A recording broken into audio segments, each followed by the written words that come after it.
Okay, 10th grade. Today we're going to be doing potential energy. Okay, that's the other form of energy that we're going to be studying. But first, let's review and remember that kinetic energy depends on mass and speed. It depends on speed and mass. Now, potential energy is energy stored, okay? Potential energy is a stored energy. That means not in motion. Gravitational potential energy depends on the height from a zero level. Now, let's analyze the formulas for potential energy. There are two forms of potential energy. Gravitational potential energy,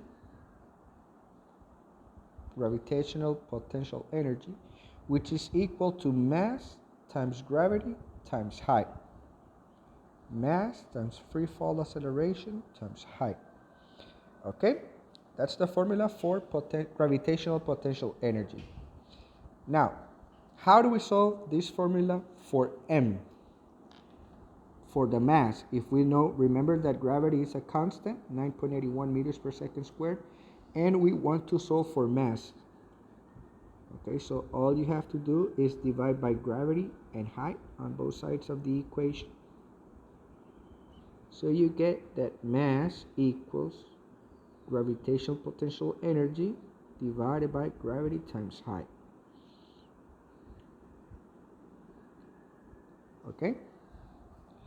Now, what about if we want to solve for h, for the height? Same, we divide both sides of the equation by mass times gravity, in this case, mass times gravity. So we get that h equals gravitational potential energy divided by mass times gravity. Okay? So this will be the formulas for gravitational potential energy. Now, how about for elastic potential energy? Elastic potential energy is equal to 1/2 times k, k is a spring constant, times the distance compressed or stretched for the spring. Okay? 1/2 spring constant times the distance compressed or stretched squared. So K is a spring constant. It's a constant. They're going to give it to us. So we have the formula PE, elastic potential energy, equals 1/2 K times x squared. How do we solve for x? Let's solve for x, for the distance compressed or stretched. First, we're going to multiply both sides of the equation by 2. So we get 2 times the elastic potential energy equals K times x squared. Now we divide by the spring constant. So we get x squared equals 2 times the elastic potential energy divided by K. Now all we have to do is square root on both sides of the equation. So we get that x equals the square root of 2 times the elastic potential energy divided by the spring constant. Okay? So this will be the formulas that we're going to be using in this lesson. Again, elastic potential energy is equal to 1/2 the spring constant times the distance compressed or stretched squared. Okay? Okay. Now, let's look at example problem D. Sample problem says A 70 kilogram stuntman is attached to a bungee cord with an unstretched length of 15 meters. He jumps off a bridge spanning a river from a height of 15 meters. When he finally stops, the cord has a stretched length of 44 meters. Treat the stuntman as a point mass and disregard the weight of the bungee cord. Assuming that the spring constant of the bungee cord is 71.8 Newton per meter, what is the total potential energy relative to the water when the stuntman stops falling? Okay, something that we have to analyze. Here we're discussing the two types of potential energy. We're discussing the gravitational potential energy, and we're also discussing the elastic potential energy, because the bungee cord at the beginning was only 15 meters, then it stretched to 44 meters. Okay, so we have to analyze the total potential energy. The total potential energy will be the summatory of the gravitational potential energy plus the elastic potential energy. Okay, that's what we have to analyze. So what information is given?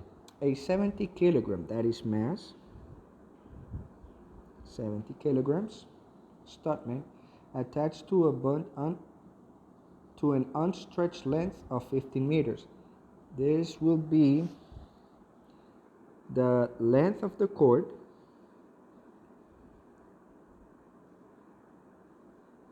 of the bungee cord, 15 meters. This would be the unstretched cord. Okay, from a height, so we have an initial height of 50 meters, HI, initial height. When he finally stops, the cord has a stretched length. Okay, stretched length of the cord will be equal to 44 meters.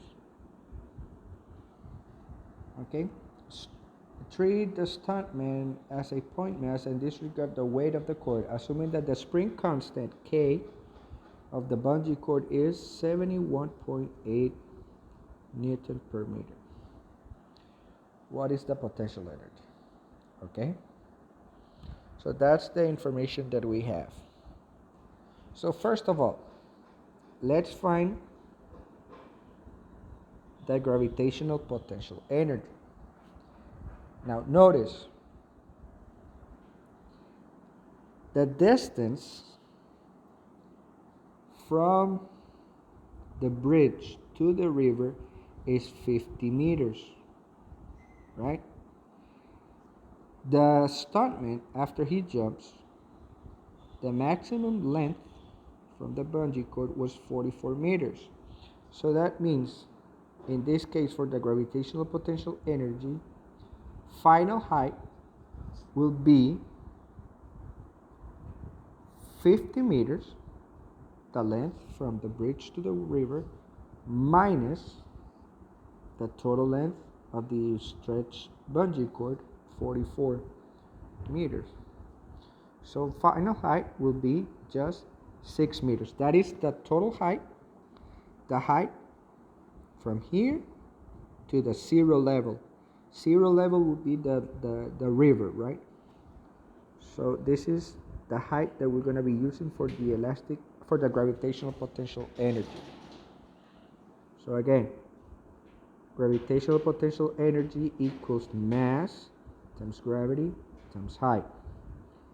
The elastic potential energy equals mass, 70.0 kilograms, times gravity, 9.81 meters per second squared, times final height, which is going to be 6 meters.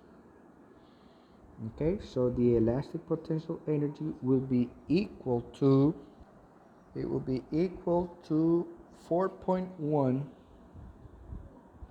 times 10 to the third joules. Okay, that's our gravitational potential energy.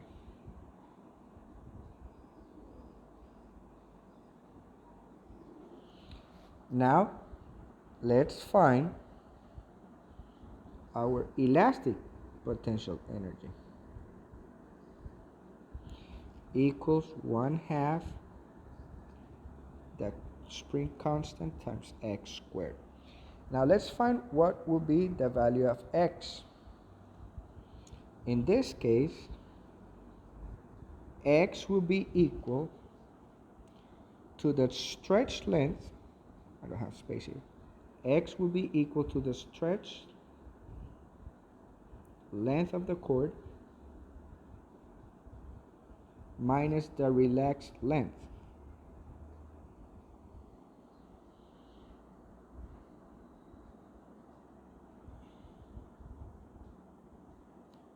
So x will be 44 meters minus 15 meters.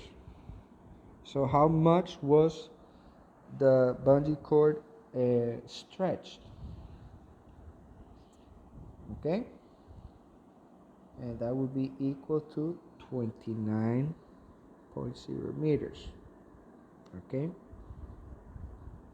so that means that the elastic potential energy will be equal to 1/2 times K, 71.8 Newton per meter, times X, 29.0 meters squared. So our elastic potential energy will be equal to 3.02 times 10 to the fourth joules.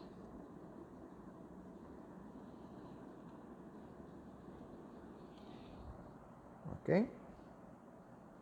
Now that we have both our gravitational potential energy and our elastic potential energy, remember that the total potential energy will be the summatory of both the gravitational potential energy and the elastic potential energy. So now let's add. I'm going to do it over here. The total potential energy will be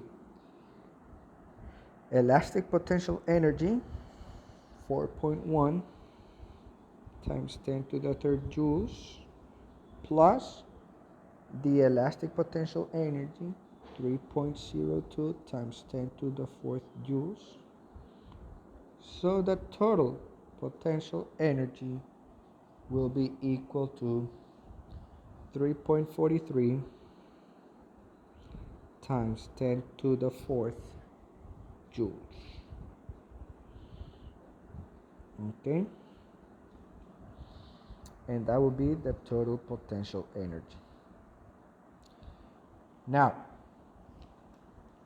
in practice D, problem number 1, we're going to do exactly the same as what we did in the sample. Number 2, the same. Now, in number 2, you're only going to have to find the elastic potential energy. And in number 3, you're going to have to do the gravitational potential energy. Okay? Okay? So that's what you're going to be doing in sample problem D. Okay? Let me give you the answers for the problems and for the chapter review.